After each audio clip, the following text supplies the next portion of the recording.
அதாவது மோடி ஆட்சிக்கு வந்து இதோட 11வது ஆமாம். வருஷத்துக்கு 2 கோடி சொன்னார் அவரு. இப்போ 1 கோடி சொல்லியிருக்காங்க. குறைச்சிருக்காரு. 2 கோடி இன்டர்ன்ஷிப் கொடுக்க போறோன்றாரு. 20 கோடி பேருக்கு வேலை வாய்ப்புகளை அது தனியார்ல அப்படி ஒன்று நடந்திருக்காங்கன்னா இந்த நாட்டில் நடக்கல. வேலை வாய்ப்பின்மைன்றது மிகப்பெரிய லெவலில் இருக்குது.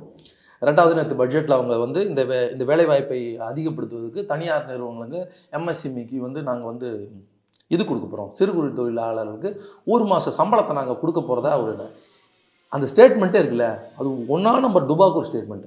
அந்த ஸ்டேட்மெண்ட்டில் இஎஸ்ஐபிஎஃப் கட்டுறவங்களுக்கு அப்படின்ற மாதிரி ஒரு இக்கு வச்சுருக்காங்க. இஎஸ்ஐபிஎஃப்னுடைய சட்ட விதி என்ன சொல்லுதுன்னா 20 பேருக்கு மேலே இருக்கிற பட்சத்தில் தான் அது வந்து போடணும்.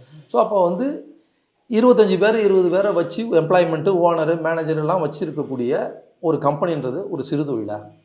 அவன் வந்து அவனை ஊக்குவிக்க முடியுமா? மறுபடியும் ஒரு எம்என்சி கம்பெனிக்கு தானே நீங்கள் அது இது பண்ண போகிறீங்க.